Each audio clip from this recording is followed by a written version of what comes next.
I started cooking early that morning. The house still smelled like cinnamon and poultry stock by the time the sun dipped below the pines. I had roasted the turkey slow just the way Mom used to when I was a kid. Stuffing from scratch. Apple pie, too, her favorite, the one with the braided crust. Rachel, my younger sister, offered to help, but mostly hovered by the sink, drying the same glass twice. I could tell she was anxious. She always gets quiet before things fall apart.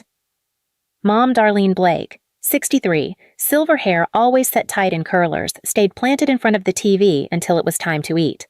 She walked to the table with her wine, not bothering to comment on the spread. Not even a "looks nice, Susan." Still, I tried. I set the table with the old snowflake plates. I poured drinks. For the first time in years, I let myself believe maybe we could have one peaceful night. Maybe she'd see what I was trying to do. We sat. Rachel filled her plate. I passed the rolls. And for a few minutes, the clink of forks and low jazz in the background made the kitchen feel like home. Then, as casually as if she were commenting on the weather, Mom said mid-chew, "Susan, I think it's time you moved out. I thought I misheard." My fork paused halfway to my mouth.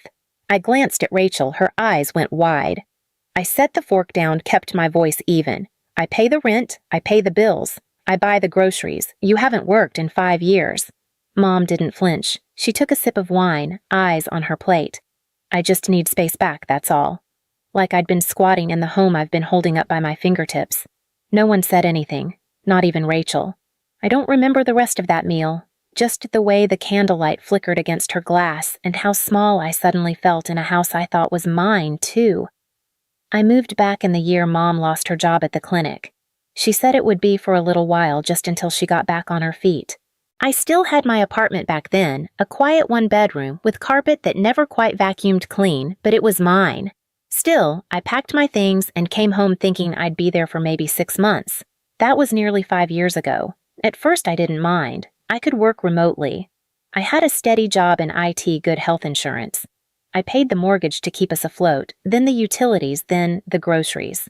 It wasn't even a conversation. We both just let the arrangement expand until it filled every corner. I paid for her medications, for Netflix. I bought the new router when she said the Wi-Fi was unbearable.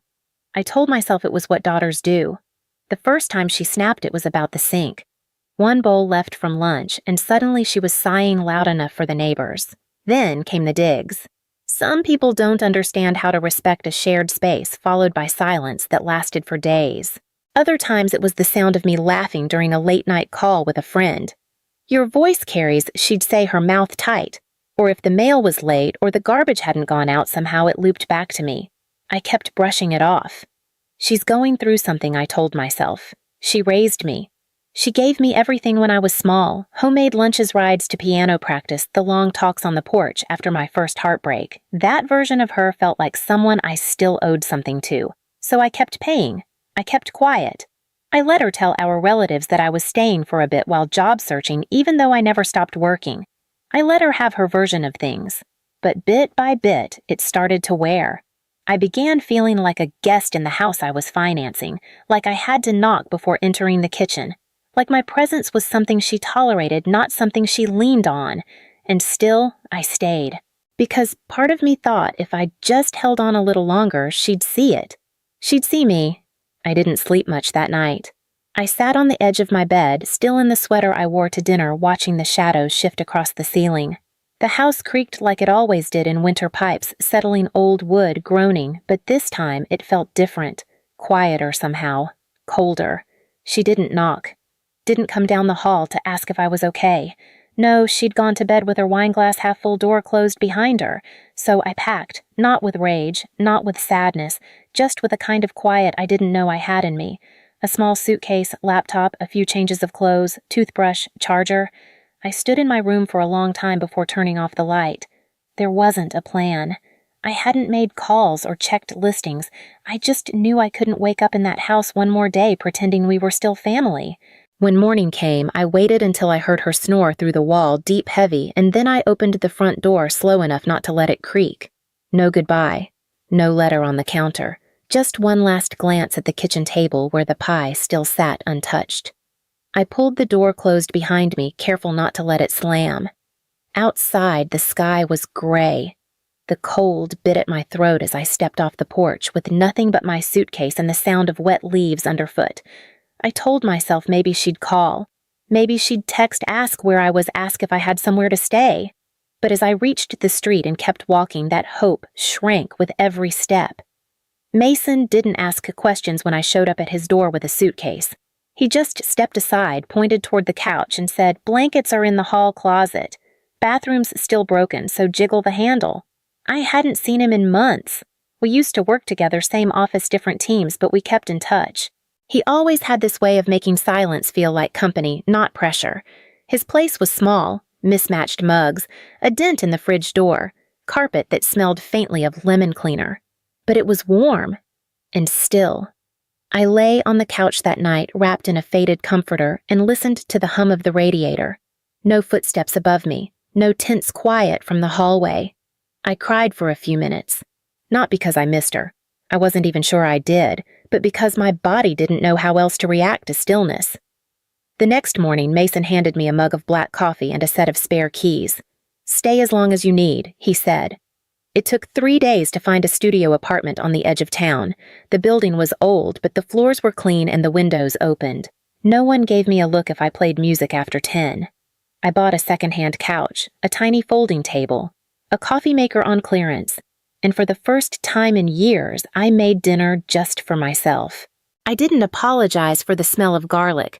I didn't eat with one ear tuned for footsteps or sighs. The quiet was strange. At first, I kept expecting it to snap like someone would barge in, ask why I was acting so free. But no one came. And slowly I started to like the quiet. It was a Thursday night when Rachel texted, "You won't believe what Mom's been saying." I was halfway through folding laundry on the floor of my new apartment, clean socks in one pile, the shirt I slept in every night still warm from the dryer. I stared at her message thumb hovering over the screen. I called her. She picked up fast like she'd been waiting. Her voice was low. "Careful. She's telling everyone you screamed at her during dinner, that you cursed at her, stormed out, left her alone on Christmas. Said you've always been selfish, that you used her." I didn't say anything. Aunt Marilyn called to say she's bringing meals over this week. Said she couldn't imagine how hard this must be for Mom. My stomach dropped. Not from surprise, because part of me always knew something like this was coming, but from how easily it was happening. I hadn't raised my voice. I hadn't even cried. I packed my bags and walked out while she was asleep. That was the truth. But truth doesn't always travel as fast as pity. By Saturday, Uncle Tom had unfollowed me on Instagram. I noticed I was gone from the family group chat. No message, no explanation. Just gone. I kept replaying that dinner in my head, her voice flat, her eyes not even meeting mine. And now, somehow, I was the villain in a story I hadn't even been told. I thought about calling my aunts, sending a long message, explaining what really happened. But every draft I typed felt defensive, desperate. Then something inside me shifted. I didn't want to beg for belief. I wanted to tell the truth not to her, not even to them, but to the version of me that kept asking, did I imagine all this? So I opened my notes app. And I started to write. It took me 3 days to write the post. I started and stopped a dozen times. I wasn't trying to be clever. I wasn't trying to make her look bad. I just wanted to say what happened without yelling, without tears. For the past 5 years, I've paid the rent, utilities, groceries. I've supported my mom so she could stay in her home. I never asked for anything back. Not rent, not recognition, not even a thank you. On Christmas night, after I cooked dinner and set the table and tried to believe maybe we could feel like family again, she told me to move out. I didn't scream. I didn't slam doors. I left quietly the next morning. I only share this now because I've heard the story going around. And it's not true. I'm not asking anyone to pick sides. I just needed the truth to exist somewhere outside of me. That's how I ended it. Nothing poetic, just the truth. I didn't tag anyone, didn't add photos. I hit post, set my phone face down, and went to do the dishes. I didn't check it again for the rest of the day. Not because I wasn't curious, I was terrified. What if no one believed me? What if they did but didn't care?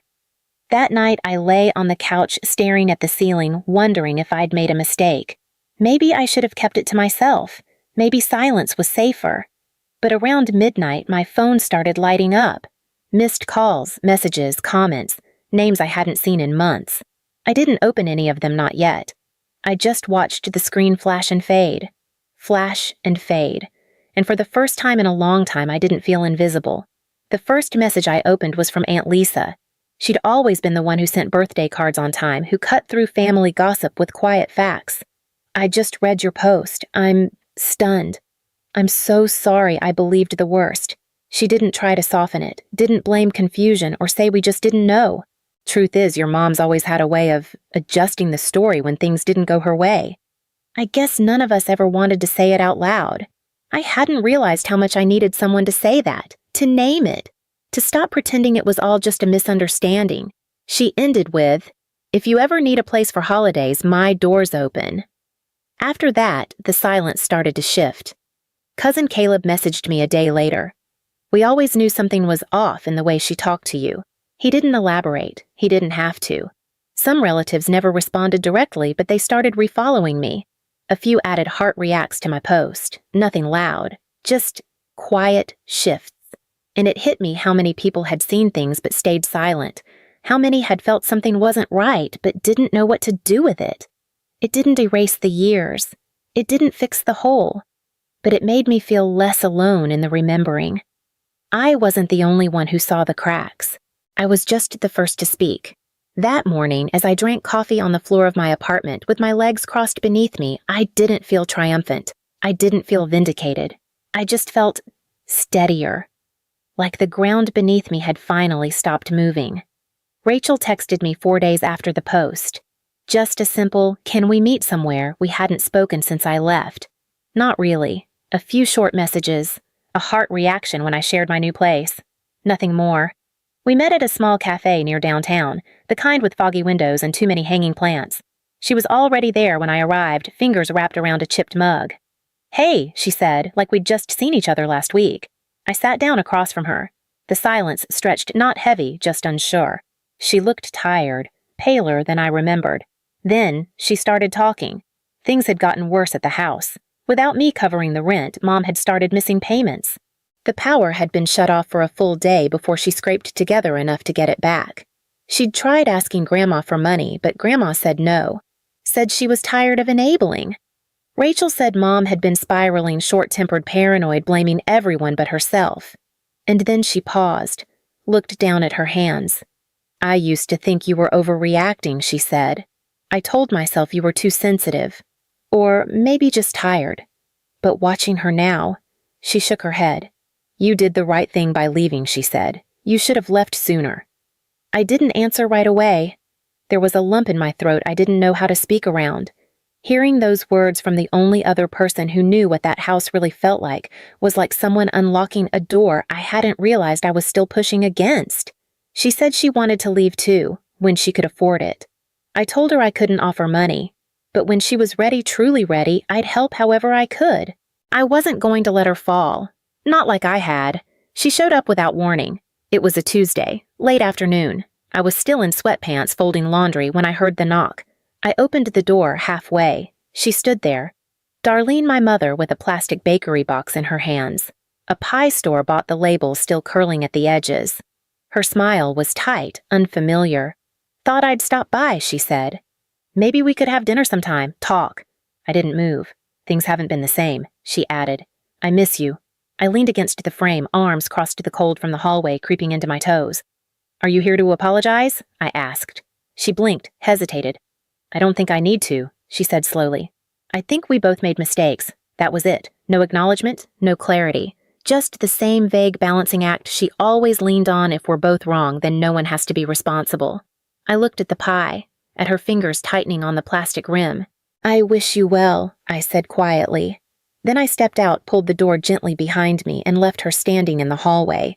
I didn't raise my voice. I didn't tell her what she'd done. I didn't take the pie. I didn't need to. The moment had already passed. It's been a few months. The apartment still smells like new paint and store-brand candles, but it's starting to feel like mine. I bought a lamp with a soft gold shade, a rug that doesn't quite match the couch but makes the room warmer. I hung a small framed print above the kitchen sink, 3 pairs on a table, nothing special. But it makes me smile every time I see it. There's quiet here. Not the kind that punishes, but the kind that settles. I play music out loud now. I talk on the phone without whispering. I sleep through the night. Rachel comes by sometimes. We sit by the window with our coffee trading updates. She's saving, looking at listings. She says it out loud now when I move out, not if. I don't ask about the house. She doesn't offer much. That's okay. The post I wrote is still up. I never deleted it, not out of spite, not to prove anything, just to make space for the truth. If she sees it as betrayal, that's her choice. The real betrayal was quieter, slower, served between sips of wine and slices of pie. I don't miss the house. I miss what I used to think it could be. But I've stopped waiting for it to become that. Now, I water my plants. I answer messages when I feel like it. I live without holding my breath. And when I think back to that last knock at my door, I don't feel anger. I just remember the way the handle felt when I closed it. Not hard, not rushed, just final. You don't have to tell the whole story. Just leave a single dot if you ever walked away from a place called home and no one asked why.